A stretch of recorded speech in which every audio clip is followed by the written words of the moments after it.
Alors, je la prie de m'excuser, même si j'ai eu la chance de l'écouter ce matin, parce qu'elle a un prénom qui est à peu près prononçable, un nom imprononçable et la deuxième partie du nom qui l'est.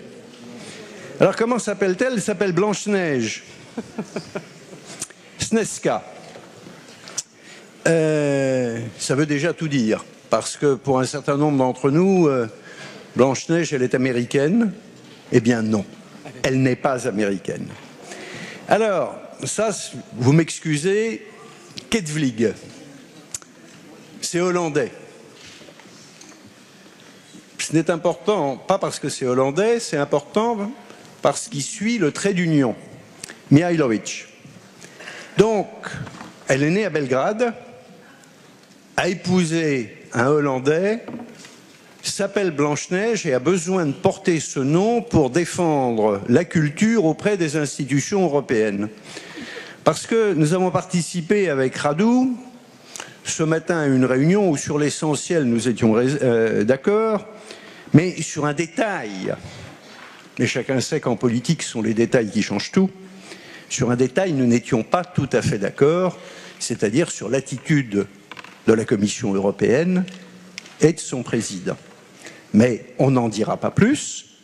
Vous défendez l'Europe, nous aussi. La question est quelle Europe? À vous.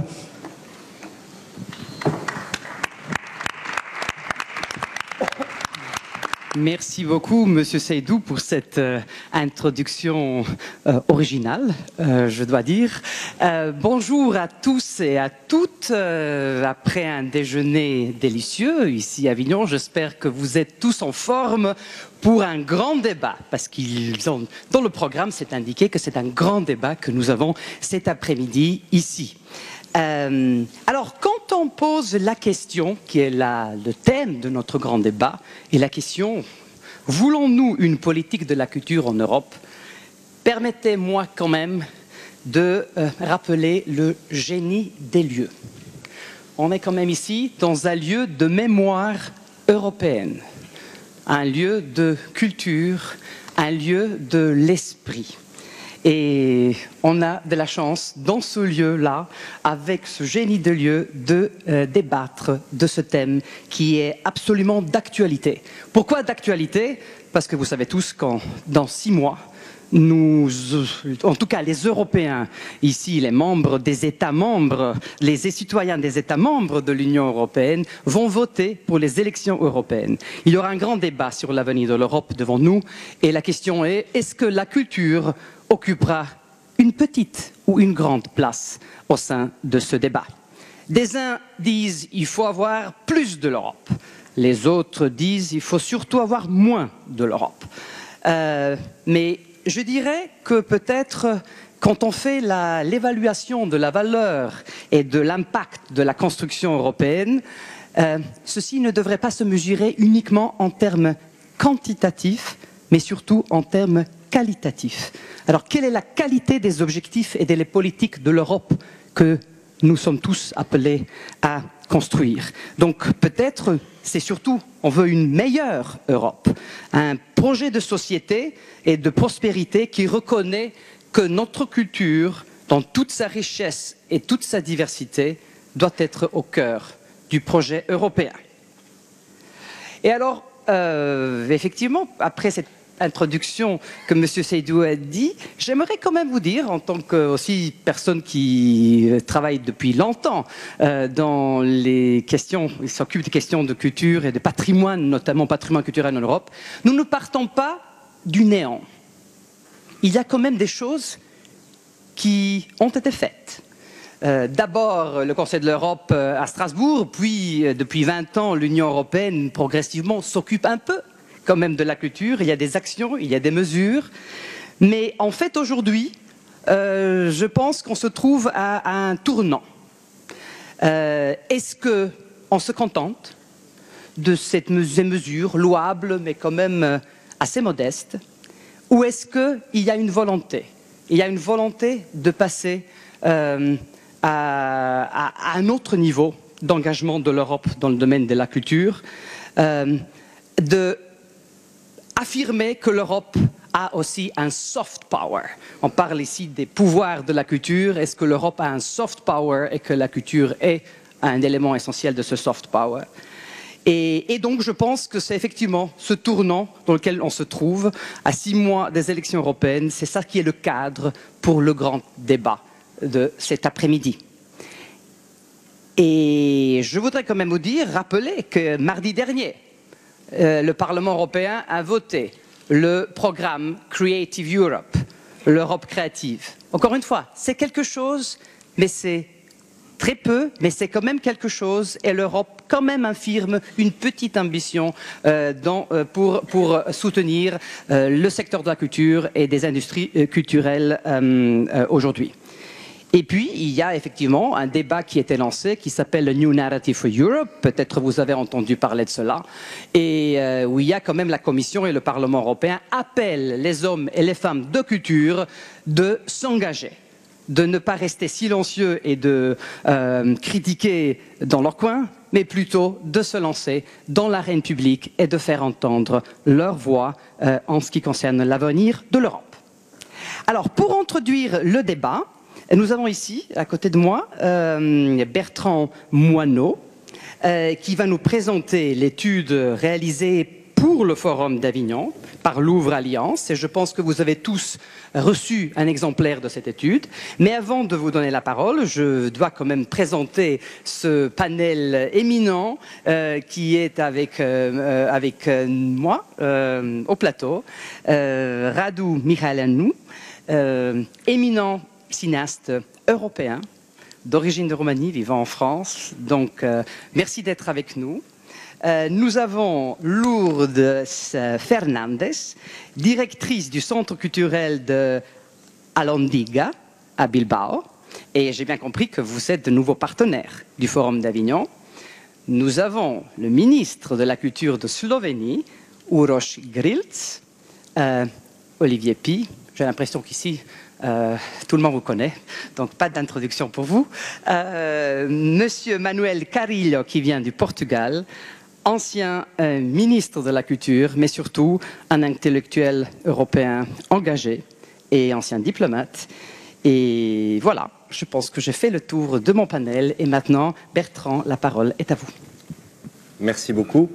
Bonjour à toutes et à tous. On a effectivement mené une étude pendant toute l'année 2013 sur culture et pouvoir en Europe. On a conduit pour cela une bonne soixantaine d'entretiens assez divers entre les universitaires, des artistes, des hommes politiques, des industriels. J'ai envie de dire que la principale conclusion à laquelle on aboutit entre culture, pouvoir et Europe, c'est que ça manque de désir. Ça manque franchement de désir. Et je crois que je voulais juste vous rappeler, comme ça, en brève introduction, une phrase restée célèbre de Jacques Lacan. Je ne veux pas en faire de trop, mais une brève phrase de Jacques Lacan. La loi et le désir refoulé, c'est une seule et même chose. Donc retenons bien ça, je pense que ça peut éclairer pas mal de débats. Ça manque de désir parce que ça manque de langage, ou ça manque de langage parce que ça manque de désir. Je crois que tout est là, et je crois que nos interlocuteurs nous l'ont beaucoup souligné. À partir du moment où il n'y a pas de discours, à partir du moment où il n'y a pas de langage qui est porté, le désir n'est pas là. Et je crois que j'ajouterais même, là aussi, si on pouvait avoir en plus d'un discours, un discours amoureux, là aussi c'est un écho à Roland Barthes, mais si on pouvait avoir un discours amoureux en Europe sur la culture, on gagnerait beaucoup. Alors en premier constat dans notre étude, je vais n'en dire que quelques mots ici, mais on a comme une conviction, c'est que le mot culture est mort. En Europe du moins, il est mort peut-être parce qu'il a une cohabitation qui ne fonctionne plus. Il a, pour aller rapidement, le mot de culture, il a une cohabitation avec une vieille tradition, des vieux habitants qui sont les habitants des arts, des sciences, de la recherche, des lettres. Et puis il a un autre habitant tout aussi légitime qui sont les industries culturelles et qui est le monde économique. Mais je crois que cette cohabitation aujourd'hui, là encore par deux habitants légitimes, parfaitement légitimes mais sans jugement de valeur entre les deux, ces deux habitants, ils cohabitent mal aujourd'hui ce même mot de culture. Les pouvoirs politiques, eux, ils ont fait leur choix. Je vous invite à faire le petit exercice qu'on a fait chez Louvre Alliance, qui est de reprendre 50 années de discours de ministre de la Culture en Europe. Nous, on l'a fait pour la France. Et compter les mots les plus utilisés, un des petits exercices scolaires que tout le monde a fait dans ses études. Compter les mots les plus utilisés. Vous y trouverez aujourd'hui PIB, TVA, droit d'auteur, diffuseur, distributeur, que sais-je. Avec une colonisation incroyable de ce lexique et une disparition presque complète, quand elle ne reste pas pour quelques alibis, des mots justement de désir, de rêve, d'imagination ou tout autre. Je crois que cette cohabitation qui ne fonctionne plus, elle nuit d'ailleurs aux deux habitants dont je parlais. Elle nuit bien sûr aux artistes, aux chercheurs, aux universitaires, parce qu'ils ne s'y retrouvent pas dans ce discours technico-économique, mais elle nuit aussi, paradoxalement, aux industries culturelles qui du coup ont du mal à faire entendre leur voix singulière et qui ont du mal du coup dans ce langage technico-économique à marquer leur spécificité, à tel point qu'il y a des mots comme l'exception qui ont été besoin à un moment donné d'être portés, à un moment donné, parce qu'il fallait marquer absolument cette spécificité réelle. Donc voilà, la cohabitation marche mal et le mot de culture, il va peut-être falloir s'habituer en Europe à en tous les cas le re-questionner dans les 28 pays de l'Union européenne. Alors une fois qu'on a dit ça, qu'est-ce qu'on peut inventer? Alors on a été chercher pour nous un vieux mot, j'hésite pas à le dire, un vieux mot français. Il resterait d'ailleurs à savoir ce qu'il donne dans les différentes traductions, des quelques, je crois, 25 langues de l'Union. C'est un mot issu principalement de Paul Valéry, c'est le mot d'esprit. C'est un très beau mot, le mot d'esprit. C'est un mot qui est repris aujourd'hui, au-delà de Paul Valéry. C'est un mot qui a été repris très intelligemment par Rob Riemann, qui est repris par Bernard Stiegler en France, ou par Jacques Attali, d'ailleurs, qui préface notre étude en ce sens. L'esprit, c'est un processus. Ça n'a rien de transcendantal, c'est un processus qui fait la vie plus vivante qu'elle n'est sans esprit. C'est aussi une exigence qui distingue bien le désir de la pulsion. Et ça, je crois que c'est intéressant aussi à souligner. Et puis, troisième caractéristique peut-être du mot esprit, c'est qu'il est, et là on rejoint vraiment le cœur du débat du Forum d'Avignon de cette année, c'est que c'est un mot sans pouvoir. C'est un mot, comme disait avec un néologisme un peu pédant, mais comme disait Roland Barthes, c'est un mot acratique. Et ça, cette dialectique entre puissance et pouvoir, je pense qu'il serait intéressant de la remettre à l'ordre du jour. En tout cas, le mot esprit se situe résolument hors de tout pouvoir, mais plutôt dans le domaine de la puissance. Alors, quant à ensuite la question in fine du Forum d'Avignon, qui était quelle proposition peut-on faire du coup sur ces deux constats, enfin le constat et puis ce mot d'esprit, quelle proposition on pouvait faire à l'Union européenne pour les prochaines élections? J'avoue qu'on a hésité à pousser le raisonnement jusqu'au bout et à se dire on va n'en faire aucune. On va n'en faire aucune, pas par goût de la provocation, mais parce qu'on se dit des propositions, des directives, des lois, on en crève. On en crève, on n'en peut plus. Et je crois qu'aujourd'hui, ce que les gens attendent, c'est plus tant des directives ou des lois ou des propositions, mais c'est l'esprit des directives, ou comme disait Montesquieu, l'esprit des lois. Et je crois que c'est ça qui serait le plus salvateur sans doute pour l'Europe, c'est l'esprit des directives, l'esprit des projets. Et du coup, on a fait une seule proposition, mais un peu une proposition, on va dire modestement, mais proposition avant-première, qui serait de dire, lançons l'idée d'un ministère européen de l'esprit. Alors ministère, il faut s'entendre tout de suite sur le mot, un ministère européen de l'esprit. Ministère, pas au sens bien sûr où nos pays occidentaux l'entendent, c'est-à-dire en aucun cas quelque chose qui créerait des lois, mais bien au contraire, quelque chose qui n'aurait aucun pouvoir si ce n'est de préempter la parole, préempter justement ce discours amoureux.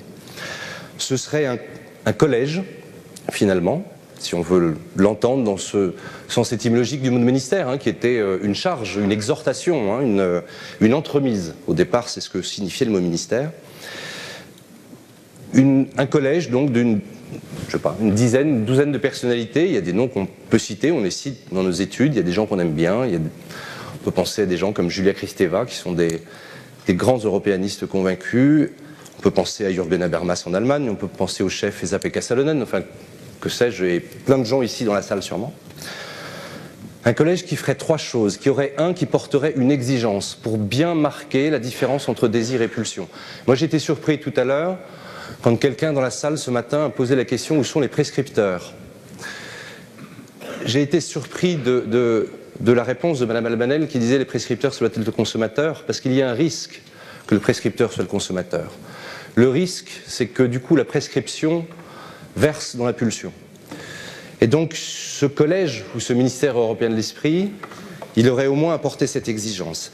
Il aurait ensuite une prise de parole, une préemption de la parole, et là c'est fortement proche du coup du pouvoir politique public, de préempter une parole bien sûr sans pouvoir. Et puis enfin, s'il pouvait en plus produire un discours amoureux, comme je disais, c'est-à-dire précisément une littérature, Éric Orsena hier soir disait il faut un récit à l'Europe, ben c'est bien ça, je dis les mêmes choses, il faut une littérature à l'Europe. Voilà ce qu'on a essayé de proposer, ça peut paraître peu et à la fois ça peut paraître énorme pour l'Europe. L'Europe en est capable, elle en est encore capable, elle le prouve, vous le soulignez, il y a des choses qui se font. Elle en a la possibilité, en matière de possible, comme j'ai commencé par Paul Valéry, je voulais terminer par lui, une très belle citation qui termine la soirée avec Monsieur Test, qui est « Mon possible ne m'abandonne jamais ». Ben voilà ce qu'on peut souhaiter à l'Europe. Merci.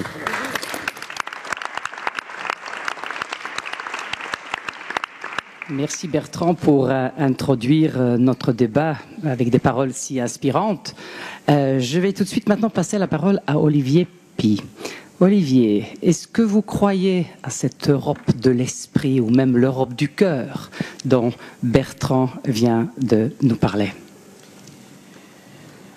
Je dois dire que le mot d'Europe ne m'apparaît pas comme un bloc compact, justement comme un bloc sans esprit, mais plutôt comme un mouvement.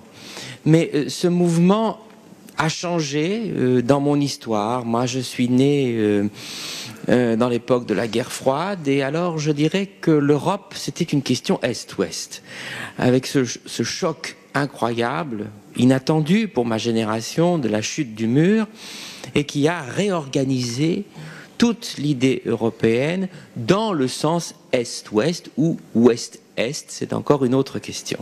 Mais voilà quel a été le premier mouvement de l'Europe, découvrir la profonde fraternité que nous avions avec les pays de l'Est, ce qui n'était pas tout à fait établi dans le monde du théâtre et du spectacle. Il y avait quelquefois des contacts avec des artistes de l'autre côté du mur, mais enfin, ça ressemblait un petit peu au ballet russe. On ne pouvait pas dire qu'il y avait un échange dialectique. À la chute du mur, on a dû inventer une Europe qui n'était plus simplement la paix entre l'Allemagne et la France, mais qui était le sens Est-Ouest et bientôt le sens Est-Ouest, c'est-à-dire que nous devions découvrir, en rabattant un peu de notre arrogance française, tout ce que nous avions à apprendre des pays de l'Est, notamment sur le plan esthétique. Moi, c'est à ce moment-là que je me suis découvert passionnément européen. D'abord parce que c'est peut-être l'époque où j'arrivais à la conscience politique, mais c'est là que j'ai eu l'impression que le mot d'Europe n'était pas un mot mythologique, mais que c'était absolument un mot d'avenir. Parce que pour moi, petit garçon des années 60, en finir avec la guerre froide, aller dans ce parcours Est-Ouest, c'était une aventure absolument exaltante. Et je dois dire qu'à ce moment-là, je n'avais pas tout à fait conscience qu'on pouvait aussi, ou qu'on devait aussi, lire l'Europe de haut en bas. Et que très bientôt, il allait se poser une autre question, la question de l'Europe du Sud et de l'Europe du Nord. Alors ceci nous fait arriver où? Ça nous fait arriver tout simplement à Avignon. Avignon qui est la ville parfaite pour se poser la question d'une Europe qui n'est pas compacte, mais qui est un dialogue entre le Nord et le Sud. L'Europe se constitue par le dialogue fructueux, mais quelquefois tempétueux, de l'âme latine avec l'âme nordique. C'est extraordinaire comme l'âme nordique est passionnée de soleil. C'est fascinant comme l'âme latine est pleine de nostalgie nocturne et romantique. Et c'est une chose que nous devons toujours, en tant qu'artistes européens, interroger. Pas simplement le rapport Est-Ouest, qui était un rapport très idéologique, mais une question très idéologique, mais le rapport Nord-Sud, qui est une question poétique et peut-être même transcendantale, ou tout au moins transcendante.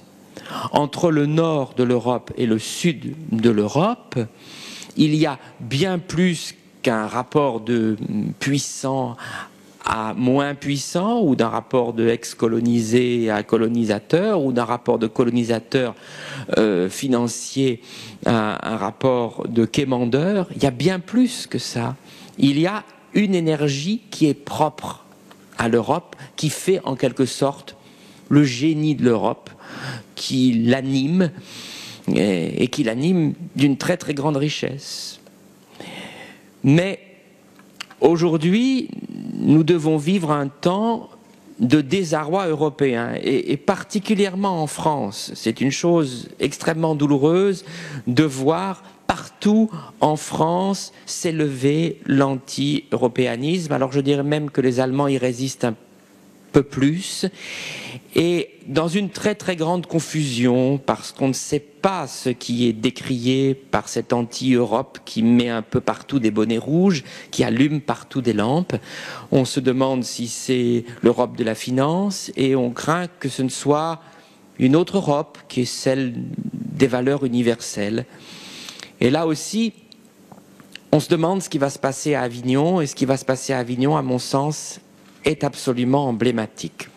Parce que Avignon, c'est la route des pèlerinages, donc c'est déjà la route Est-Ouest ou Ouest-Est. C'est évidemment à la fois l'Italie et l'Espagne, mais ça a été enrichi, cette ville a été extraordinairement enrichie par l'immigration. Et le fait que nous soyons dans une ville qui est à la fois une ville avec des communautés, mais j'ai pas envie de dire des communautés, c'est très très mal formulé, une seule communauté qui est celle des Avignonnais, qui vit finalement très bien ensemble, et une ville aussi importante au niveau de la culture, entourée de l'anti-européanisme qu'on connaît, mais entourée aussi de la montée du Front National. Tout ça fait d'Avignon probablement en France une des villes les plus emblématiques qui soit. Parce que quand je vous parlais de l'Europe du Nord et de l'Europe du Sud, il ne faut pas oublier que le Sud, ça ne commence pas très très loin après la Méditerranée ou au rivage de la Méditerranée. Le Sud, ça commence tout de suite au coin de la rue. Le Sud, c'est à 500 mètres des remparts. C'est là qu'il y a un Sud et c'est là qu'il y a un Nord. Mais le Sud et le Nord, c'est le quotidien de l'Européen. Il y en a toujours un autre qui est plus au sud, il y en a toujours un autre qui est plus bronzé, il y en a toujours un autre qui est plus noir que l'autre. Et ce rapport nord-sud, cette différence imaginaire, je crois qu'elle est contraire, profondément contraire à l'esprit de l'Europe, si l'esprit de l'Europe, c'est l'esprit de Grenade, et si l'esprit de Grenade, c'est aussi l'esprit d'Avignon. Mais il est difficile pour moi de penser autrement.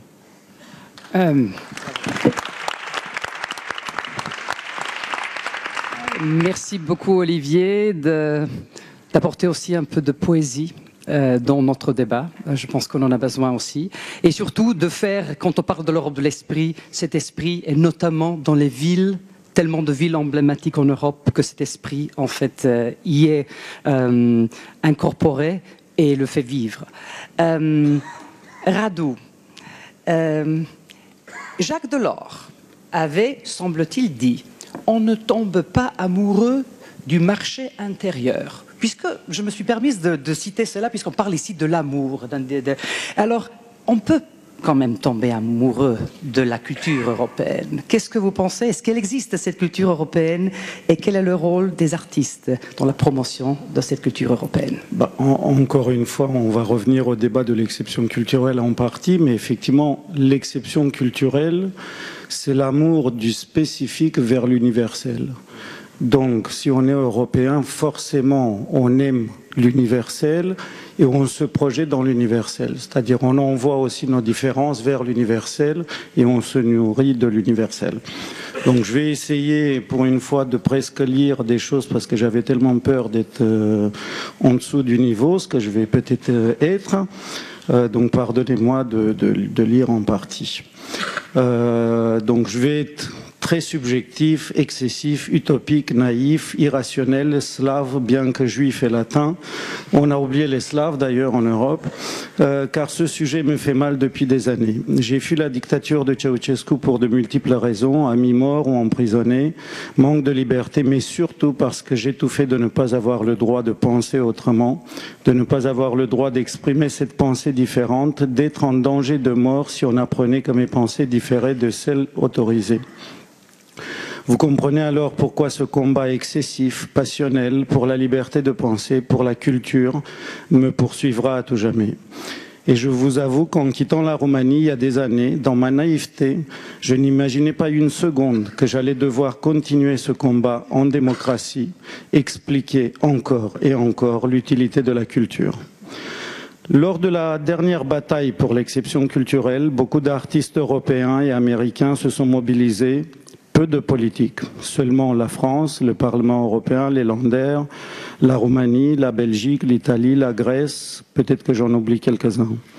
Tout ça pour dire qu'il y a eu peu de conscience politique, culturelle en Europe, et ça, faut qu'on le constate. Ce combat était quand même riche pour nous, ceux qui avons combattu, ceux qui nous sommes posés des questions, parce qu'on nous avait dit, et là j'arrive aux questions de sémantique, culture, ne plus prononcer le mot culture, ne plus se baser là-dessus. On nous avait tellement rabâché pendant des années, il ne faut plus prononcer à Bruxelles le mot exception culturelle, ça fait mal. Et on était quelques-uns persuadés qu'il forcément il fallait le prononcer, il fallait le rabattre encore et encore, il fallait le dire parce que la bataille était aussi sur le plan sémantique. Lorsqu'on baisse les bras sur le plan sémantique, c'est que la défaite elle est pas loin. Donc moi je pense, même si on peut se poser la question sur le mot esprit et qu'est-ce que ça veut dire esprit laïque, je pense qu'il ne faut jamais baisser les bras devant le mot culture et qu'il faut plutôt ramener les autres au mot culture que plutôt d'abandonner le mot culture. Et ne plus confondre le mot culture à toutes les sauces, culture d'huître, etc., etc. Donc je rappelle quelques idées qui ont été bénéfiques et qui nous ont appris à nous-mêmes à nous défendre et à peut-être penser un tout petit peu mieux que lors des années précédentes. Les idées défendues lors de ce combat de l'exception culturelle, c'était la pensée, donc la culture, n'est pas une marchandise, ne peut pas être esclave du marché, même si elle a une valeur économique. La liberté de la pensée est un droit de l'homme, c'est le fondement de la démocratie, du lien social, vecteur de paix, elle n'est pas négociable. La culture a toujours conjugué, créé un dialogue entre l'universel, aujourd'hui appelé global, et le spécifique. Développer le particulier ne met pas en danger l'universel, il l'enrichit. La richesse du monde, de notre civilisation, de l'Europe, c'est la complexité, pas le simplisme. Il est simpliste de croire qu'il faut appliquer à des domaines différents comme l'économie et la culture le même cadre juridique, même si ces domaines se rencontrent. Il ne faut encadrer la pensée que dans un seul but, l'aider à s'évader, à s'envoler. Si la pensée n'est encadrée que par des lois ultralibérales, supranationales, empêchant l'expression de la diversité, ne protégeant que l'affirmation des puissants, des sociétés multinationales, c'est à moyen terme la mort de la démocratie et du politique. Car quoi qu'il advienne du vote des citoyens, il sera difficile d'exprimer une vision différente de la société et du monde. Là aussi, je passe à une autre question. Moi, je me demande si on n'est pas parti sur une fausse piste, croyant que la révolution actuelle, c'est que la révolution du numérique.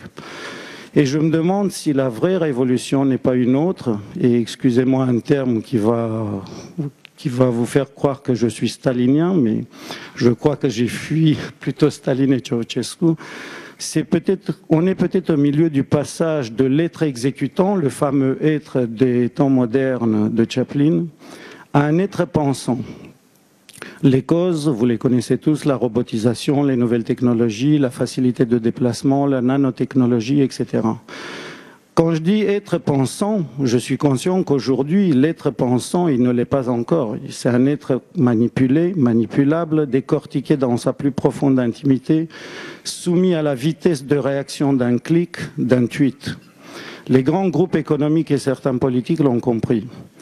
Donc je pense que pour aider le citoyen à devenir un vrai être pensant, il faut l'aider à se forger un profond et subtil libre arbitre, des outils intellectuels pour interroger la complexité, pour se donner du temps, pour avoir une vision sur le présent et l'avenir se nourrissant du passé. Ces outils sont l'éducation et la culture. Voilà pour moi le défi. Lecture, vision et action. Penser le monde. On a énoncé une petite phrase comme ça jetée au milieu du déjeuner où on se disait qu'on espérait qu'un jour la différence ne fera plus peur, mais qu'on en aura faim, qu'on en mangera matin, midi et soir.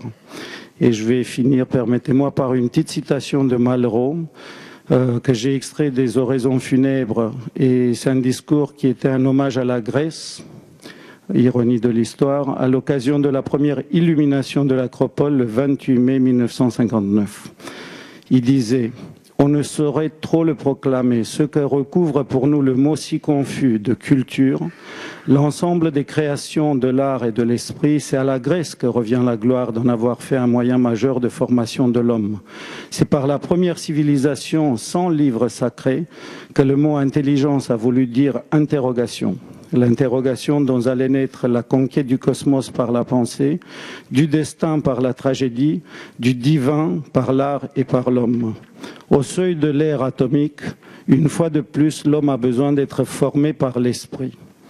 Et toute la jeunesse occidentale a besoin de se souvenir que lorsqu'il fut pour la première fois l'homme mis au service de l'esprit des lances qui arrêtèrent Xerxès, aux délégués qui me demandaient ce que pourrait être la devise de la jeunesse française, j'ai répondu « Culture et courage ». Puisse-t-elle devenir notre devise commune, car je la tiens de vous. Et en cette heure où la Grèce se sait à la recherche de son destin et de sa vérité, c'est vous, plus que moi, qu'il appartient de donner au monde.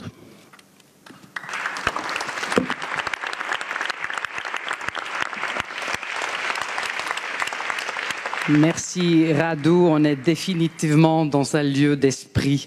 Encore une fois, une contribution inspirante, inspirée de votre part, et surtout ce que vous insistez en fait que ce combat pour la culture en Europe, c'est fondamentalement un combat pour la démocratie. Et vous êtes très bien placé pour le dire. Oui, il me semble que c'est le plus grand enjeu politique de notre époque et du futur. Absolument. Et surtout, vous signalez aussi que s'engager pour la culture, c'est aussi du courage. Ça demande en fait du courage. Et aujourd'hui, on en a besoin également. Oui, je crois qu'on en a toujours eu besoin et que le combat politique n'a jamais cessé. Donc, il ne faut pas le cesser.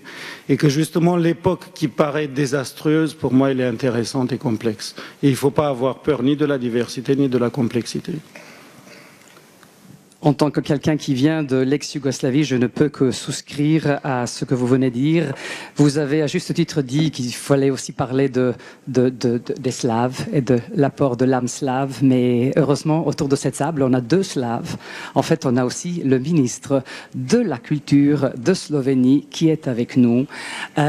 Vous êtes en fait un des membres du Conseil des ministres de l'Union européenne. Donc vous avez le pouvoir de décider ensemble avec les 27 autres vos collègues, si on va donner une impulsion plus grande pour l'Europe de la culture au sein de l'Union européenne. Alors, je pense que nous allons écouter vos propos avec beaucoup d'intérêt. Merci beaucoup. Je voudrais tout d'abord vous remercier de m'avoir invité à cette rencontre internationale de Forum d'Avignon. il est clair qu'il existe des différences non négligeables entre les États en ce qui concerne leur raisonnement politique sur la culture, ce dont témoignent les différentes expressions qu'ils utilisent pour décrire la politique culturelle. Ainsi, l'homme parlant de l'activité culturelle, ce qui implique surtout la participation active de la population aux événements artistiques et culturels, d'autres de services culturels, où l'accent porte sur l'attitude de l'État envers la population en matière de biens culturels, et d'autres encore de la promotion de la culture, ce qui signifie surtout la fonction représentative de l'art et de la culture.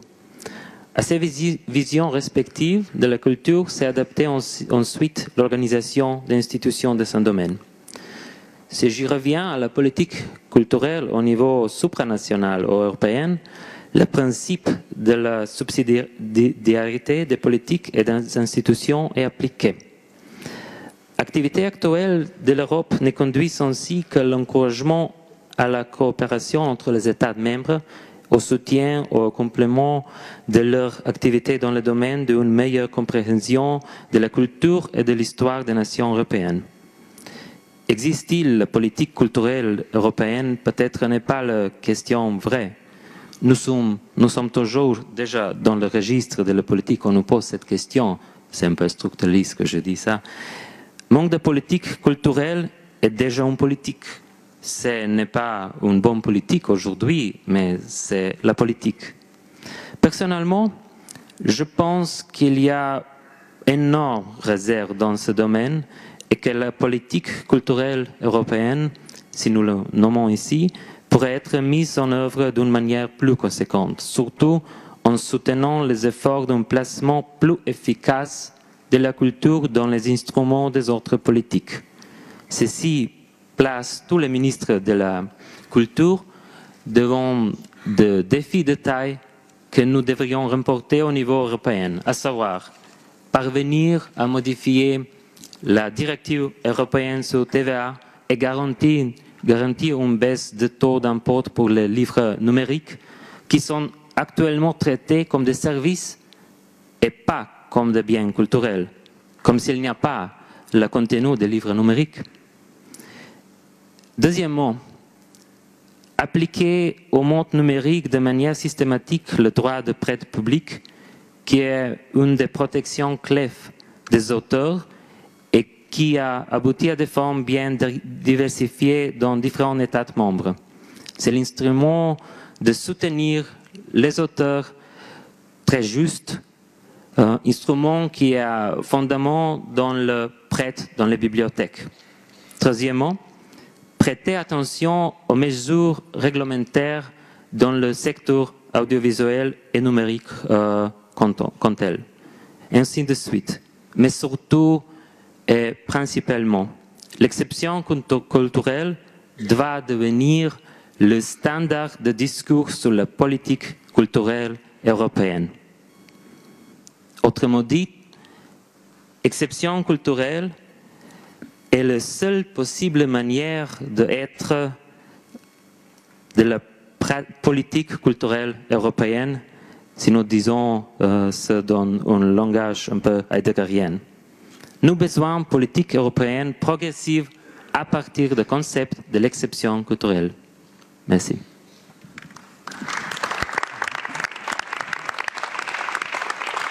Je pense que ça fait du bien à tout le monde ici d'entendre qu'un ministre de la Culture, en plus un membre du Conseil des ministres de l'Union européenne, déclare ce que vous venez de déclarer, que l'exception culturelle doit être au cœur même de la politique future de la culture en Europe. J'espère que vos collègues seront d'accord avec vous, mais j'aimerais quand même vous poser une petite question. Nous aurons un nouveau Parlement, nous aurons une nouvelle commission assez bientôt.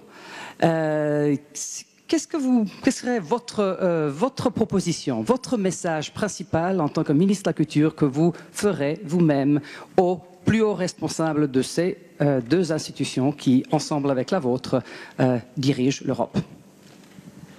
Je m'excuse à répondre en anglais. Oui. Please go ahead in English. Well, first of all, I'm very sure that Tout d'abord, je suis certain que le ministère de la Culture n'est pas le plus grand ministère du gouvernement les questions culturelles ne sont pas les plus importantes au sein de la Commission européenne. Je dirais, il n'y a pas autant de créativité que dans le domaine de la culture. Et pourtant, la culture n'a peut-être pas toute sa place au sein des instances politique. Mais ce qu'on pourrait peut-être faire, c'est encourager cette créativité au sein d'autres secteurs et faire remonter la créativité, si ce n'est le ministère de la Culture, au niveau de la politique européenne en général. Donc, le message par rapport à tout ça, ce serait ceci. Nous allons émerger, enfin, si nous émergeons de la crise, nous en sortirons peut-être plus rapidement si nous nous servons de ce pouvoir créatif en Europe. L'Europe a ce pouvoir, elle devrait s'en servir. Merci beaucoup et surtout répétez-le à vos collègues à Bruxelles. Un ancien ministre de la Culture qui nous vient du Portugal, et si je ne m'abuse, vous étiez le tout premier ministre de la Culture au Portugal.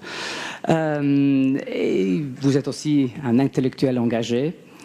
Quelle est votre vision? Quels sont vos conseils que vous pouvez nous dire au moment où les différents acteurs de culture en Europe veulent se mobiliser pour préconiser la nécessité d'une plus grande attention donnée à la culture dans le projet européen? Merci. Je commence par remercier l'invitation du Forum d'Avignon d'être présent aujourd'hui ici dans cette séance. Donc le thème est tellement attirant, tellement intéressant. Et bon, comme vous avez rappelé, j'ai été ministre, mais c'était déjà il y a longtemps. J'étais ministre entre 1995 et l'année 2000, pendant 5 ans. Et j'ai occupé plusieurs postes politiques, comme député, comme ambassadeur à l'UNESCO. Mais disons, ma vraie identité, elle est dans la philosophie, dans le domaine intellectuel. Je suis prof de philosophie contemporaine. J'étais avant et j'ai repris mes fonctions depuis l'année 2000. Et bon, et c'est le casque, disons, qui me convient toujours le plus. Et sur ce sujet, bien sûr que je mélange tous mes points de vue, toute mon expérience, et je crois que c'est impossible d'ignorer le contexte qui a été déjà référé de ce débat et les perspectives qu'on essaie de définir ici pour la culture en Europe. Et on y est dans un moment où la crise européenne, elle est très forte, et je crois qu'on vit quotidiennement sur plusieurs dénis qu'on va payer peut-être très cher, parce qu'on continue à penser que la crise, c'est une crise qui ne dérive pas, qui ne découle pas de trois démentis, disons. C'était la promesse de la croissance. C'était qu'on a vu pendant 10 ans a disparu complètement d'Europe. C'était la promesse de la convergence. Et ce qu'on a aujourd'hui, c'est la divergence. Et c'était la promesse de l'équilibre qu'on a vu complètement disparaître du cadre économique, financier européen. Au-delà de cette crise, je crois qu'il y a une crise systémique aujourd'hui. C'est ce que j'appelle la crise du paradigme de l'illimité. C'est l'illimité, c'était la consommation, c'était la croissance. On ne s'interroge jamais sur les conditions de la croissance, mais c'est un mot magique. On utilise beaucoup de mots magiques aujourd'hui qui difficultent beaucoup l'intelligibilité des choses. C'est l'illimité de la dette aussi. Enfin, on vit toujours à l'intérieur d'un paradigme qui met de l'eau partout. Et tout ça se développe dans un contexte où on approche les élections de mai 2014, les élections européennes de la prochaine année. Et là, je crois que pour parler de culture dans cette période, et je crois qu'il convient de reconnaître quelques erreurs dans le passé et de faire des propositions précises pour le futur dans la ligne de ce de ce que vient de faire l'étude qui a été présentée ici. Et pour les erreurs, je n'indiquerai que 2 erreurs, disons, et des propositions. Pour les erreurs, je m'inspirerai beaucoup d'un mot de Jean Monnet, que parfois on dit que c'était pas vrai qu'elle a dit ça, mais que dans un moment, il aurait dit que si c'était au moment de crise, déjà les premières difficultés en Europe, que s'il savait ce qu'il savait à ce moment-là, il aurait commencé l'Europe non pas par l'économie, mais par la culture.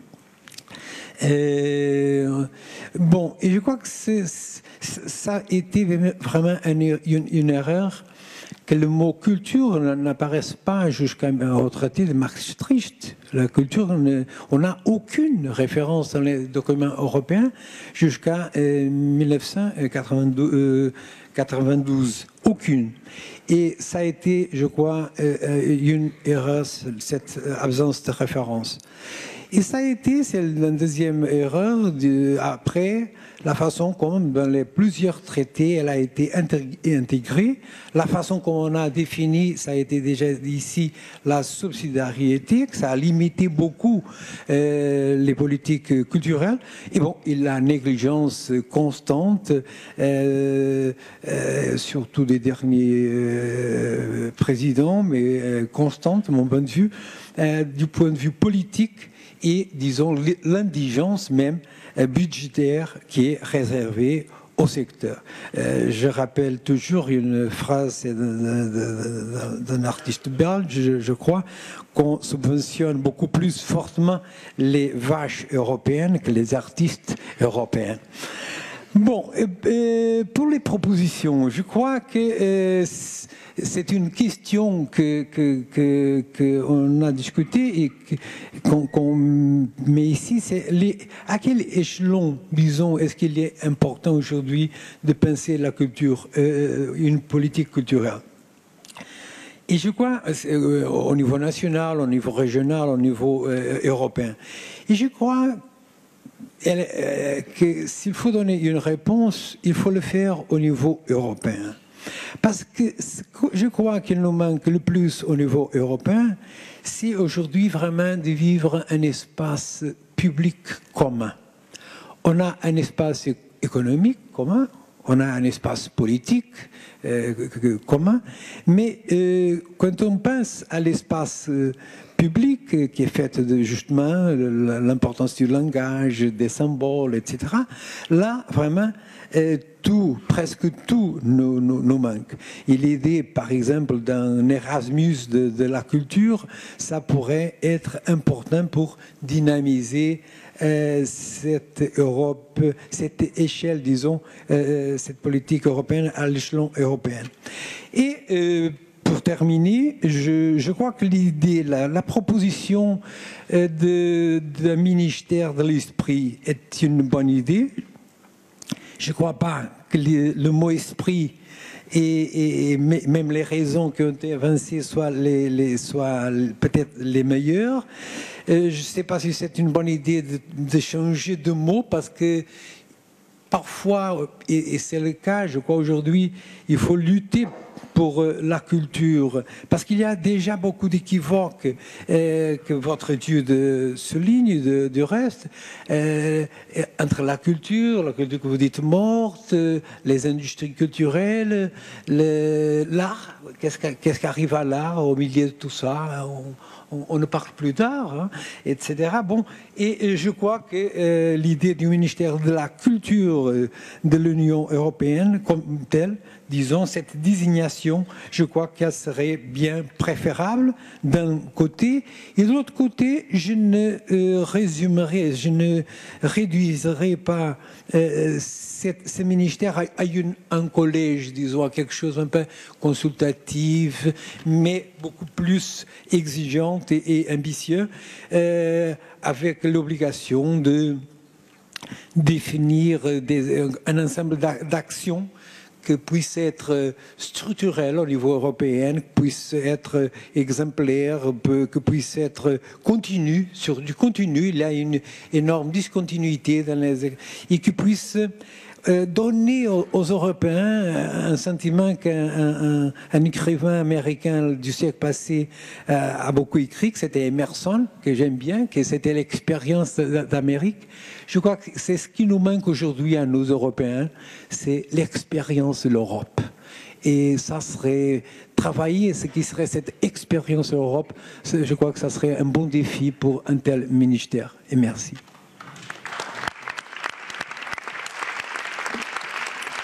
Merci beaucoup, Monsieur Carillo, pour cette plaidoirie en faveur d'un ministère européen de la culture. Et vous pensez que l'échelon européen, c'est un bon échelon de s'occuper de la culture? Peut-être. Mais effectivement, j'imagine que vous avez pensé que ce n'est pas le seul. Parce qu'il y a aussi l'échelon de la ville ou l'échelon de la région, qui en fait gagne de l'importance. Nous avons ici quelqu'un qui vient de Bilbao. Tout le monde parle de Bilbao comme la ville qui s'est réinventée à travers la culture, et pas seulement Bilbao et sa région. Donc, que pensez-vous du rôle des régions dans cette Europe de la culture que nous voulons développer? Bon, tout d'abord, merci. Excuse-moi pour mon accent, parce que ça fait longtemps que je ne parle pas français, mais bon, je vais essayer. En tout cas, je vais préparer plutôt de parler pourquoi la ville, c'est pour nous l'écosystème de la culture. C'est ça qu'on va parler du Forum d'Avignon à Bilbao les prochaines 5, 6, 7 et 8 du mois de mars 2014, où je vous invite tous. Et puis, mais après tout les débats qui est sur la table, ce qui me manque un peu, et que je crois que c'est important, même si on parle de la région, ou si on parle de l'Europe, c'est pour cette planning culturelle, pour le collège, pour la politique culturelle, c'est toujours une définition, et ça nous arrive à nous, à Bilbao, maintenant, en travaillant sur la transformation de la ville à travers de la culture, c'est toujours très théorique, en disant, bon, c'est qui fait cette planning, c'est qui fait l'institut, c'est qui... Et nous, on croit beaucoup à les personnes maintenant.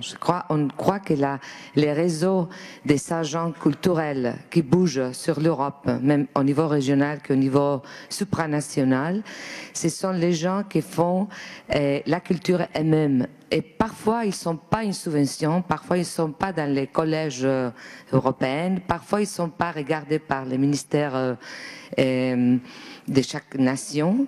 Ce sont des agents, fondamentalement des jeunes ou des intellectuels enfin, je ne pouvais pas mettre des exemples à Bilbao, qui sont des gens qui, après les infrastructures qu'on a créées, après la transformation de la ville, on se demande toujours comment on travaille maintenant et comment on fait ces lieux et cette infrastructure géante qu'on a créée, comme les transports dans des lieux de rencontre, des points de vue différentes et des manières d'interpréter la réalité, que finalement c'est l'art et la culture qui interprètent notre réalité. Et alors, je crois que les grands, c'est pas les mots maintenant, la grande difficulté qu'on va trouver toujours, c'est comment on fait cette lieu commune avec les gens qui sont en train de travailler à la culture. Parce que nous, on a un plan culturel à Bilbao, on développe ces stratégies culturelles, on a des projets comme le Forum d'Avignon à Bilbao qui s'appelle Catalyst et qui est supporté par l'Union européenne. Mais finalement, les agents et les personnes, les citadins qui sont en train de transformer la ville, maintenant, une fois que la ville est transformée au niveau architectural, ce sont les créateurs. Ce sont les gens, les intellectuels, les artistes, les écrivains, les réalisateurs de cinéma, ou bien comme individuels, ou bien comme de petits groupes qui travaillent. Et à ce niveau-là, nous, on est en train de travailler très fortement avec des groupes à Bilbao qui ne sont pas supportés par l'administration et qui ont fait vraiment de grands projets et qui sont ces travails-là et ces gens-là, je considère, les gens qui vont transformer la ville. En fait, c'est au deuxième décennie du XXe siècle et après toute cette crise qui a fait une coupe géante de l'argent pour la culture, ce sont les ressources de ces gens-là qui peut être la base, je crois, pour travailler. Et aussi parce que cette sorte de travail, ça se passe dans les villes. Je crois que la ville, bon, je crois nous, parce que moi je représente un groupe de travail, c'est pas moi. C'est pour le Forum d'Avignon, à Bilbao, on pensait à cette idée de la ville parce que c'est la ville réellement où ça se passe. C'est dans les villes européennes, dans les villes du monde, où la culture a sa place, où ça se passe pas uniquement la construction de grandes infrastructures culturelles, mais c'est le point de rencontre des gens. Et nous, on croit que ça, c'est important. Et une fois que ça fonctionne, ou qu'on peut mettre ça en fonctionnement, après, on peut parler et on peut essayer que l'Europe considère la culture comme l'économie, l'environnement ou des aspects économiques qui ont été toujours beaucoup plus importants que la culture. Mais je voulais mettre sur la table, c'est qui fait la culture aujourd'hui. Pour nous, c'est toujours les créateurs et les jeunes qui sont en train de travailler peut-être hors cette espèce de stratégie ou plan culturel qui sont toujours sur les tables. Voilà.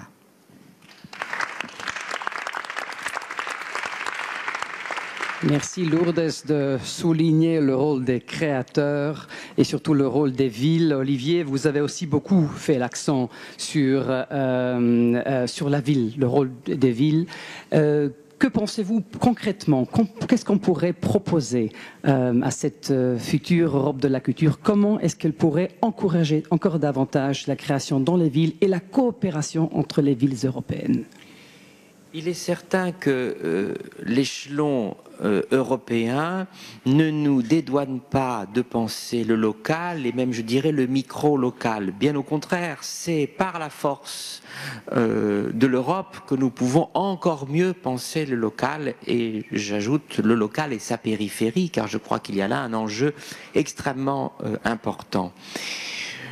Personnellement, je crois qu'il serait tout à fait emblématique que des directeurs de grandes institutions dans différents pays soient nommés au niveau européen. Voilà, donc je vous dis, je trouverais extraordinaire que me succède à la tête du Festival d'Avignon quelqu'un qui ne soit pas français et qui, par sa seule présence, ou déjà par sa présence, affirme que ce lieu est un lieu qui est l'Europe. Voilà, ça c'est une première chose. L'autre chose que j'aimerais proposer est encore un peu plus personnelle, c'est que les travaux qui sont faits au Forum d'Avignon se continuent pendant le Festival d'Avignon. Pas seulement parce que j'aimerais que ça apporte un plus au festival dont je suis le directeur, pas seulement parce que je voudrais que ce festival soit plus qu'un lieu de diffusion de spectacles, mais bien un moment intense de la vie intellectuelle européenne, mais aussi parce que à Avignon, comme vous le savez, il y a beaucoup de monde. Il y a beaucoup de monde dans les rues pendant le festival d'Avignon.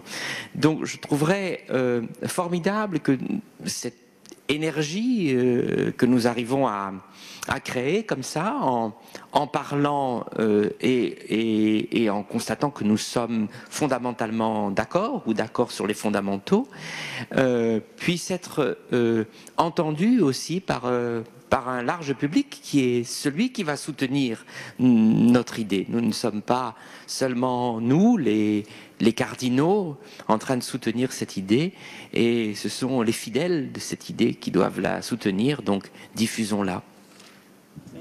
Vous parlez de... la European Festival Association... 100 ans, je pense, encore plus en Europe. Il existe un réseau de festivals à travers l'Europe. De presque chaque ville historique a un important, plus ou moins, festival. Ce réseau est un réseau extraordinaire en fait de faire vivre l'Europe de la culture et de faire coopérer les Européens et de faire créer, en fait, de promouvoir la création. Donc les festivals, il y a les villes qui ont un rôle à jouer, mais il me semble qu'en fait les festivals ont aussi un très grand rôle à jouer. C'est exact. Nous avions d'ailleurs créé au Théâtre de l'Europe, avec plusieurs théâtres et un festival, un groupe d'échange qui s'appelait Cities on Stage, donc Ville en scène, et qui a bénéficié de fonds européens. Donc j'espère qu'on pourra recommencer cette expérience et puis la démultiplier entre les festivals et entre les théâtres, parce que c'est la manière la plus directe, la plus simple de faire que cette idée de la culture et de l'Europe soit vivante. Alors, je pense qu'il est temps qu'on implique un peu le public dans notre débat. Et si vous me permettez, je voudrais entendre une voix qui vient du monde des entreprises. Parce qu'on a ici des artistes. Et j'aimerais... Je pense qu'il y a une voix qui est là, qui voudrait parler, et c'est le partenaire, l'entreprise partenaire du Forum d'Avignon, Bertelsmann. Et est-ce que les entreprises aussi pensent que c'est une bonne idée d'avoir plus de culture en Europe ?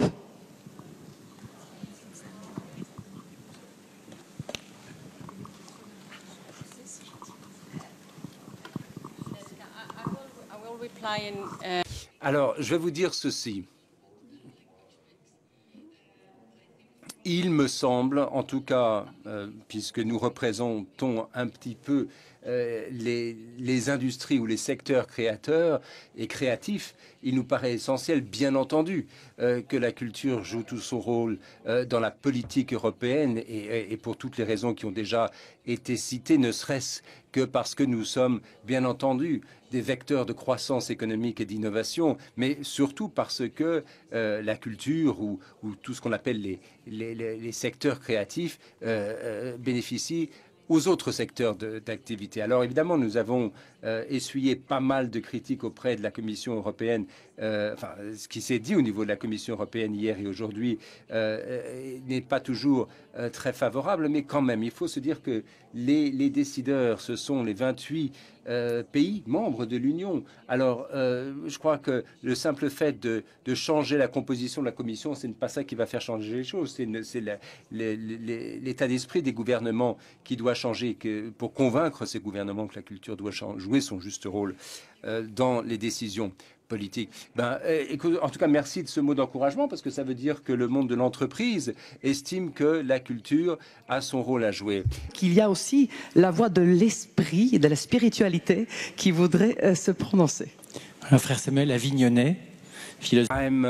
Brother Semel I'm from Avignon, and I'm a man of the cloth, and I would like to say that for the past few years I've been trying to see how the world culture had been used, not just in the meaning presented here, but I see 4 different meanings, and some of these meanings contradict one another. Culture as an object first.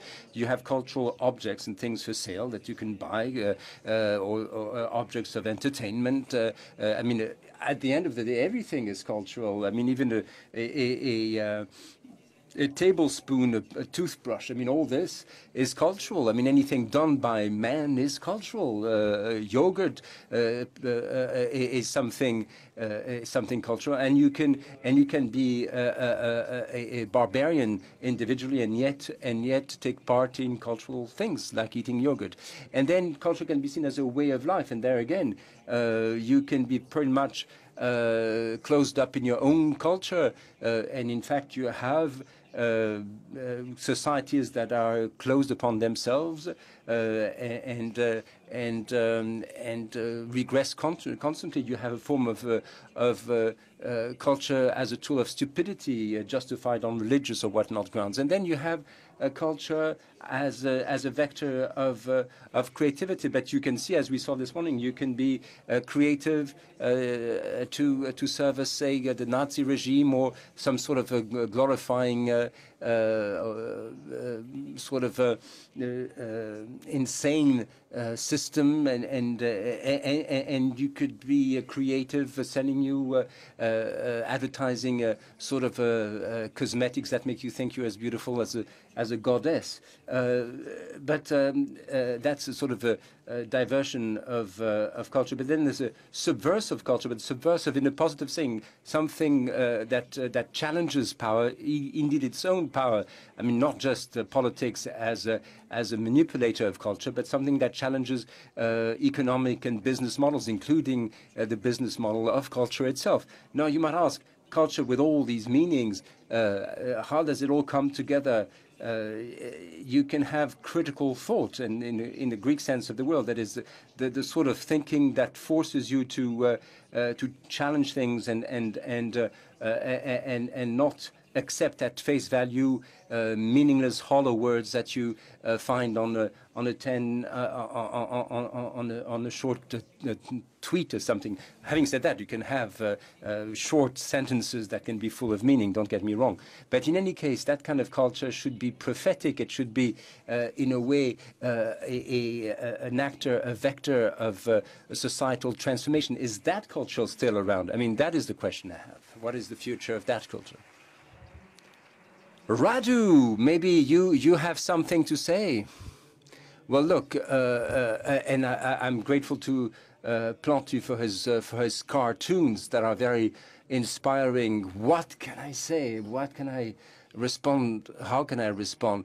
In a way, what you said is challenging, is interesting, but also it frightens me too, because I have unpleasant memories of a regime where we were told that culture is everywhere and therefore nowhere, and so therefore you don't need to do anything, to create anything, because everybody in a way exists, so everybody is an artist, so nobody needs to engage in cultural activity. That's all very well, but you might ask, well, at the end of the day, you have human beings, any human being says something and in so doing does something cultural. What's the difference between that and the artistic expression? I would like us not to lose sight of this. I don't know whether this is a good idea, and I've been thinking about this for some time, but and this may be utopian, but in these troubled times, would it not be high time for us to draw up a sort of a cultural manifesto trying to define in as much as possible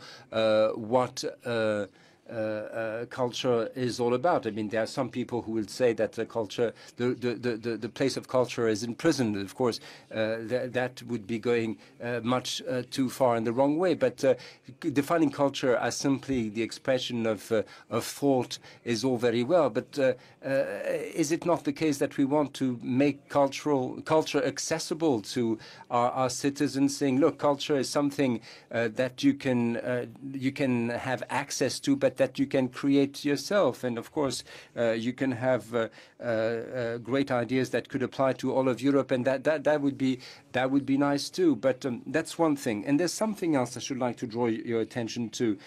Culture is not seen as one of the Millennium objectives, the development objectives, and that is a bit odd. But I was wondering, would there not be a way of bringing together the ministries of culture at European Council level? I believe that the French minister Aurélie Philippe-Petit had done just that, had done the rounds of European ministries of culture, because in Brussels we're told, well, you're the only ones who are concerned with cultural exception, and you are a pain in the neck, you are a troublemaker. They call us troublemakers because in Europe they want to have a lowering of standards to try and to keep the lowest possible budget for the creative budget. Let me remind you that it used to be culture was 0.15% of the European budget. Those who may remember Jack Lang's 1%, these were rosy times, but of course these were not. This was not the same type of economic crisis. Now, when we've gone up to when we've come down to 0.15%, we were still emerging from a crisis, and we're doing better. We were doing better then than we are now.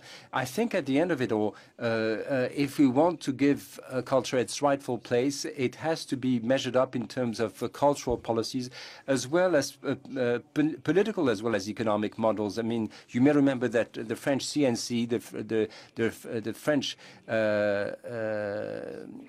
Film Center and its Romanian counterpart together decided to try and work out a new sort of legislative model that would also provide some sort of a legal framework for Romanian filmmakers to operate into. So ministries that could get together and could talk together might come up with something good. But so that we in Brussels, France should not be alone clamoring for a cultural exception, but that working together instead of being the one black sheep of the union, be all of us working together on this, and instead of a lowering of standards and a race to the bottom, would be on the contrary trying to come out on top. And of course, France has been producing significant reports on the situation of culture. And Pierre Lescure's report was paid by the French taxpayer. These were superb reports, and then they are shelved and completely forgotten about. And so it's not just France, by the way. I mean, this sort of thinking would apply not just for Europe, but for the world at large. Why is it that these things are then all left to rot in drawers, might you ask? Hello. Let me just say, my name is Laurent Dassault, and I'm an art collector, but I'm also a businessman. I am an entrepreneur. And having listened to all this, something comes to mind. For many years I've attended this symposium, this forum, and today I see that Slovenia, Portugal, Romania, and Spain have all these representatives of foreign countries have spoken French rather than English, and on behalf of Francophonia, I should like to thank you all. Now, I have two brief questions for Mrs. Fernandez. Is it the case that the city of Bilbao would it be dead without your museum today? Radu, I saw one great movie, Va vite et reviens. What was the cultural message you were trying to convey? You're asking me whether Bilbao would not be alive today were it not for the museum. I think not, in fact, not at all. But one thing is for sure, building the museum opened the way for the transformation of the city. And the museum opened in 1997, but Norman Foster's metro system was designed a few years before that. You may remember that it was a challenging city. You have this river running across the city. You have the Marineseta on the left-hand side of the city, and then on the other side you had an industrial park.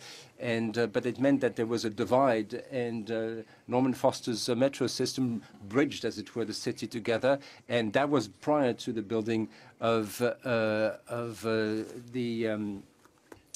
the museum. And so it was a change in urban design, but and that brought about economic and a tourist change. Brought sort of a new face to the city. But you may remember that we were in the Basque Country, that was a sort of remote and isolated part of the country, and of course that was the triggering factor, wasn't it? The Guggenheim Museum, well, I think you have 750,000 visitors a year or something. Let me say, if you believe that I understand my own movies, well, you're mistaken. I haven't a clue what the message was, and I certainly haven't got a final answer. But in line with this discussion here, you have the story of a child going out in the world, trying to live, indeed try to survive, to become someone, to become something. And thanks to his first mother trusting other mothers, he succeeds because he devient comment peut l'Europe, peut-être comme notre humanité qui sommes peut-être encore des enfants et qu'il faut qu'on ait le courage de vivre, de survivre, de se battre et d'enfin devenir. Et pour devenir, il faut qu'on fasse confiance aux autres. Monsieur Carillo, je pense que vous avez souhaité rebondir sur... Oui, c'était sur l'idée qu'il y avait... sur l'importance de garder le mot culture. Je crois que c'est important. Et je crains beaucoup que le mot esprit soit d'un côté très, très français. Il y a des études à faire sur les autres langues. Mais surtout pour insister qu'il y a vraiment un combat. Il y a des combats à faire au nom de la culture. Et je crois que ça peut se perdre si on commence avec des mots qui sont encore plus ambigus, plus équivoques. Je rappelle que depuis 20 ans, depuis le rapport Kern, que plusieurs aspects de l'activité culturelle a été mis en relief, soit sur la cohésion sociale, sur l'emploi, sur la création, sur la productivité. Il y a beaucoup d'aspects qui ont été traités, qui ont été étudiés pendant ces années, et qui, je crois que ce qui nous manque aujourd'hui, c'est une vision globale qui articule tout ça avec ce que traditionnellement on appelait la culture, avec les domaines de l'art et tout ça, et que on perd ce sens du combat pour la culture, qui est, de mon point de vue, un sens vraiment du futur de la culture, comme si il y a un mot de Kundera que j'aime bien quand il dit qu'il définit les Européens, l'Européen aujourd'hui comme quelqu'un qui a la nostalgie de l'Europe.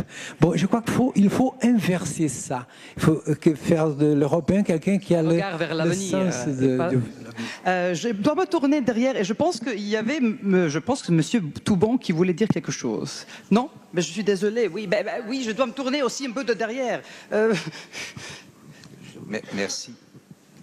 Oui, je crois qu'il faut remplacer la nostalgie de l'Europe par l'espoir de l'Europe. Il n'y a pas de raison que ce qui existait il y a 50 ans dans nos cœurs et dans nos esprits ait disparu aujourd'hui. Et je dirais même, il y a encore moins de raisons que c'est encore plus une nécessité, et en particulier sur les sujets qu'on évoque aujourd'hui. Mais si vous le permettez, je partage tout à fait les invocations qui ont été faites par Radu, Olivier, parce que, bon, ayant été le protagoniste de l'exception culturelle il y a 20 ans, bien entendu, je ne peux pas ne pas être sensible à ça. Mais, si je peux me le permettre, je voudrais bien qu'Avignon, je vais dire quelque chose de méchant, ne devienne pas Byzance. C'est-à-dire qu'on ne s'enferme pas dans un certain nombre de discussions pour savoir quels sont les sens de la culture, et puis si il faut faire l'esprit, la culture, ou je ne sais quoi, etc. Moi, je crois que, comme à Byzance, lorsque c'était Byzance, l'urgence est beaucoup plus grande, et que nous devons, aujourd'hui, agir.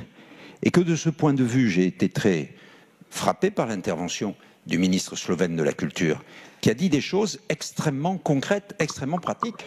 Autrement dit, il a dit le mode d'emploi. Or, c'est de ça, aujourd'hui, à mon avis, que nous avons besoin. Étant entendu, bien entendu, que si nous le faisons, c'est pour tous les principes et les valeurs que chacun ici, à cette table, a cité. C'est pour ça que je voudrais être juste un peu plus trivial, un peu plus matérialiste. Il faut une politique européenne de la culture, c'est clair. C'est-à-dire qu'il faut que la culture, mais ça impliquera, et peut-être c'est un objet de la campagne des prochaines élections européennes, ça impliquera qu'on modifie les traités européens. Il faut que la culture devienne une matière, à tout le moins, de compétences partagées entre les États membres et l'Union européenne, et pas seulement une activité d'appoint, comme c'est le cas aujourd'hui.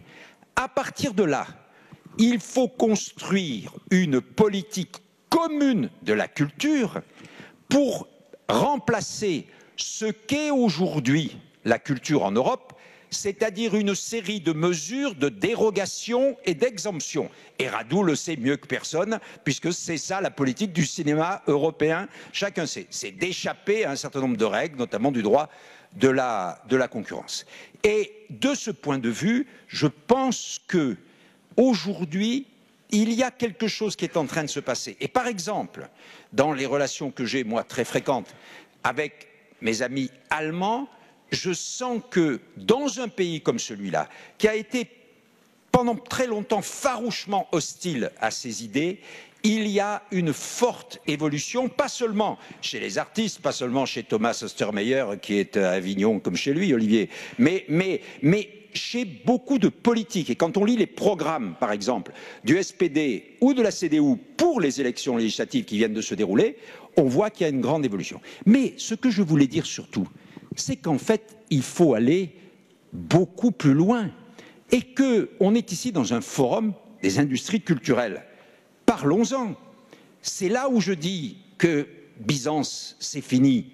C'est clair que c'est l'économie de la culture qui fera qu'il y aura de la culture. Et c'est quelqu'un qui n'a rien d'un homme d'entreprise, qui ne sait pas faire un sou avec un sou. Mais je le dis simplement parce que je sais qu'aujourd'hui, la culture est l'objet d'une exploitation économique et financière absolument colossale au plan mondial, dont les seuls qui ne tirent pas parti, c'est ceux qui détiennent le capital de la culture, c'est-à-dire les créateurs, les artistes, les producteurs et les interprètes.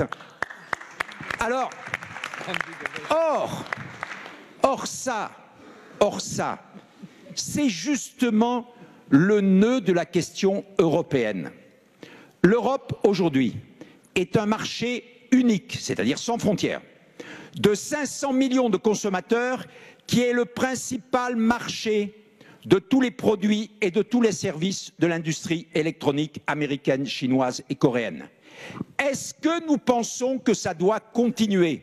Et je pose la question, pas en termes culturels, en termes philosophiques, je pose la question en termes de revenus et d'emplois.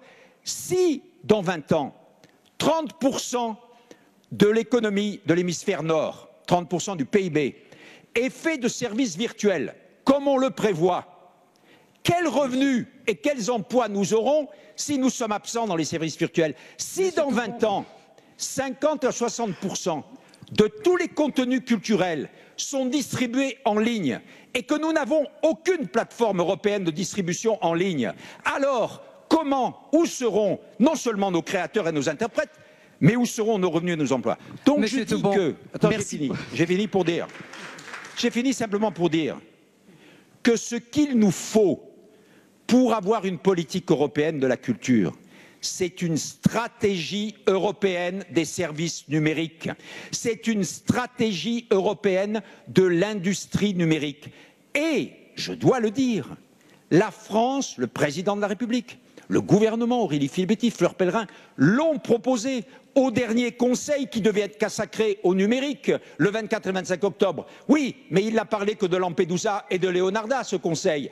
Et il s'est fichu complètement de la question du numérique. Et on a tiré 3 phrases dans le communiqué. Donc, une stratégie industrielle, une politique industrielle des services numériques qui doit asseoir. Autrement dit, si je veux un ministre de l'Esprit européen, oui, je veux bien, mais à condition que dans ce ministère de l'Esprit, on mette un Jeff Bezos ou un Larry Page européen. C'est de ça qu'on a besoin aujourd'hui. Et moi, je pense que la campagne européenne, elle doit notamment porter là-dessus. Et que ce forum devrait faire, à la fin de ce forum, un appel pour que tous les candidats aux élections européennes s'occupent des vrais sujets, c'est-à-dire proposent, sur la base notamment par exemple de contributions comme la contribution de la France, une stratégie numérique européenne. Et ne t'inquiète pas, Radu, les rapports comme celui de Pierre Lescure ou celui de Colin Collin, c'est eux qui sont à la base de la contribution française.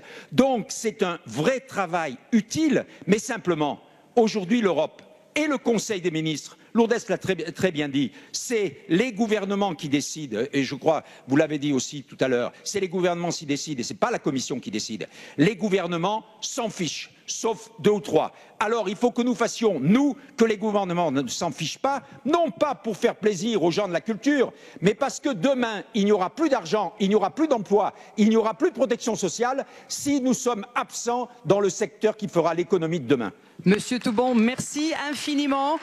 Avec un discours, avec une telle énergie, avec une telle passion, avec une telle plaidoirie pour être beaucoup plus ambitieux et beaucoup plus courageux, je dirais, dans nos revendications auprès des États membres. Et je pense que M. Grilz va certainement parler aux autres ministres de ce qui s'était dit ici. Je crains hélas que le temps est passé et qu'on va continuer à discuter aussi pendant le reste de ce forum. Mais merci d'abord à tous les participants à ce panel. Merci pour les propositions concrètes que vous avez aussi faites. On va certainement travailler tous ensemble pour peut-être les unes et les autres les mettre en œuvre. Et merci pour le public, beaucoup. Alors, vous venez d'avoir une preuve, c'est que qu'on ne remplace pas les hommes politiques. Je voudrais encore votre silence quelques secondes. Jacques Toubon, merci pour cette contribution. On aimerait que votre conviction soit plus partagée à Bruxelles. C'est effectivement le Conseil des ministres qui décide, mais il y a peut-être pire que le Conseil des ministres, c'est quand même la Commission et son président. J'ai le regret de le dire. Et je pense qu'en aucun cas, il ne faut que qui que ce soit ait le monopole de la décision culturelle. Et donc, il ne faut surtout pas laisser à Bruxelles le choix de nos politiques culturelles. En revanche, qu'ils les soutiennent un peu plus et un peu mieux, il y a tellement de chemin à faire que c'est pas difficile. Et quant à ce que vous venez de dire, si vous pouvez vous taire un tout petit peu autour de moi, merci. Et ce que vous venez de dire, c'est ce que promeut le Forum d'Avignon depuis 6 ans, en disant qu'au-delà des valeurs, la culture, ce sont les emplois et l'économie de demain. Merci pour votre contribution.